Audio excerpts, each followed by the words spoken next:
Hari ini, saya mau bongkar sebuah rahasia sederhana tapi sering banget diabaikan. Rahasia ini datang dari rempah kecil yang biasanya cuma dianggap bumbu dapur.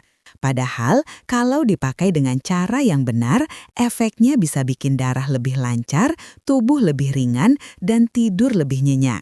Dan yang bikin lebih menarik, caranya simple banget. Cukup kunyah 60 detik sebelum tidur. Nah, penasaran kan rempah apa yang saya maksud? Oke, jangan buru-buru skip, karena saya bakal kupas habis termasuk fakta medisnya, cara pakai, sampai alternatif buat lansia yang mungkin giginya udah nggak kuat ngunyah lagi. Jadi, ini bukan sekedar trik instan, tapi benar-benar bisa jadi solusi praktis. Saya berterima kasih untuk yang sudah klik tombol subscribe dan like. Kalau kita bicara soal usia 40 ke atas, apalagi 50-an, biasanya ada dua masalah besar yang sering bikin hidup nggak nyaman. Pertama, masalah tidur. Susah tidur, gampang kebangun tengah malam, atau tidur tapi bangunnya masih capek.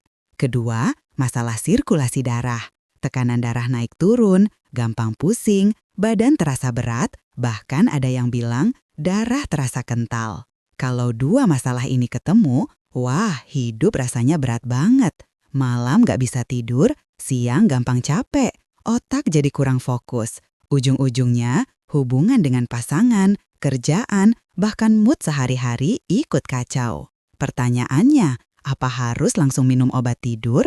Apa harus terus bergantung sama obat pengencang darah? Jawabannya, belum tentu. Ada banyak solusi alami yang bisa bantu meringankan kondisi ini. Salah satunya datang dari buah pala. Ya, betul, buah pala. Rempah kecil yang sering kita temukan di sop, rendang, kue, atau minuman hangat. Buat sebagian orang, pala hanya dianggap bumbu tambahan yang kasih aroma wangi. Tapi ternyata, di balik ukurannya yang kecil, pala punya kandungan yang luar biasa. Pala mengandung myristicin, senyawa alami yang dalam beberapa penelitian terbukti punya efek menenangkan, antiinflamasi, bahkan bisa membantu memperbaiki sirkulasi darah. Selain itu, pala juga kaya antioksidan yang berperan melawan radikal bebas dan menjaga kesehatan sel. Nah, kombinasi inilah yang membuat pala bisa jadi teman baik orang usia matang.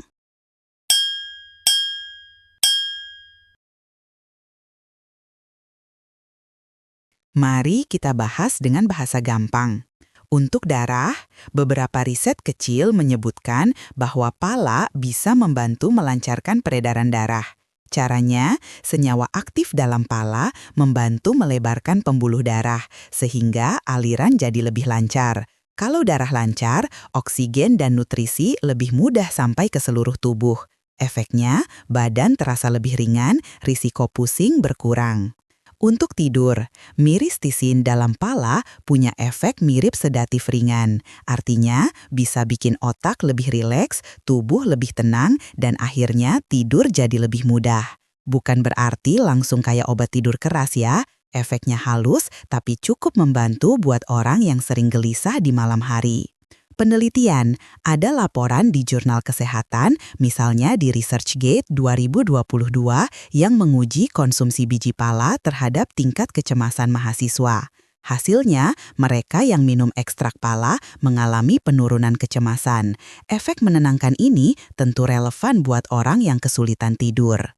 Jadi, klaim pala bikin darah lancar dan tidur nyenyak bukan cuma mitos dapur, ada dasar ilmiahnya, walaupun tentu belum sekuat obat resep. Sekarang kita masuk ke bagian yang paling penting, gimana cara mengonsumsi pala dengan aman. 1. Cara kunyah langsung.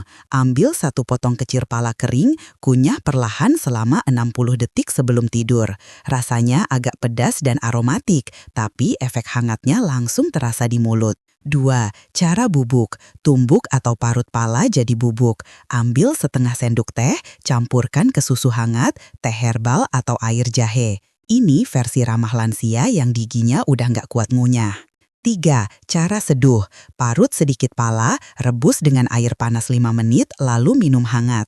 Cara ini lebih lembut di perut dan gampang diminum. 4. Campuran masakan. Taburkan sedikit pala bubuk ke bubur, sup, atau kue sebelum tidur. Efeknya mungkin lebih ringan tapi tetap ada. Dosis kecil saja sudah cukup. Jangan pernah mengonsumsi pala dalam jumlah besar karena bisa menimbulkan mual, pusing, bahkan halusinasi. Nah, ini yang tadi saya janji tambahkan. Banyak orang usia 60-an ke atas bilang, saya sudah ompong, gimana mau kunyah pala? Tenang, bukan berarti Anda nggak bisa merasakan manfaatnya. Alternatif untuk lansia, gunakan pala bubuk setengah sendok teh, campur ke susu hangat atau teh jahe sebelum tidur. Seduhan pala yang diparut juga lembut, gampang diminum dan tetap bermanfaat. Bahkan, sebagian orang menggunakan aromaterapi pala untuk relaksasi. Memang efeknya lebih ke psikis, tapi bisa bantu menciptakan suasana tidur yang nyaman. Jadi, jangan khawatir kalau gigi sudah nggak kuat. Ada banyak cara lain yang tetap ramah untuk lansia.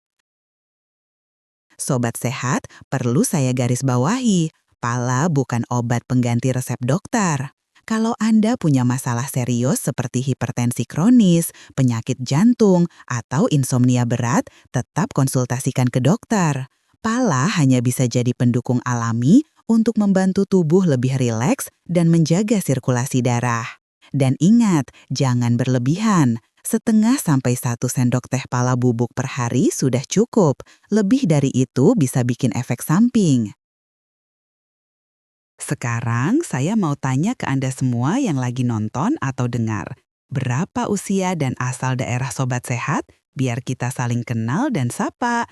Tuliskan di kolom komentar. Saya pengen tahu cerita nyata dari Anda, supaya kita bisa belajar bareng.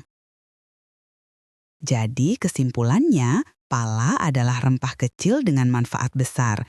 Cukup dikunyah 60 detik, atau kalau gigi udah nggak kuat, cukup dicampur susu hangat atau seduhan. Maka pala bisa membantu melancarkan sirkulasi darah dan bikin tidur lebih tenang. Rahasia sederhana dari dapur yang sering kita remehkan ternyata bisa jadi solusi untuk masalah besar di usia matang. Kalau Anda merasa video ini bermanfaat, jangan lupa tekan tombol like, subscribe, dan bagikan ke pasangan atau teman. Siapa tahu mereka juga sedang butuh solusi alami untuk tidur nyenyak. Dan seperti biasa, kalau ada topik kesehatan lain yang pengen dibahas, tulis di komentar. Kita bakal kupas dengan gaya santai, blak-blakan, dan tetap berbasis fakta. Terima kasih sudah menonton dan mendengarkan. Sampai jumpa di episode berikutnya.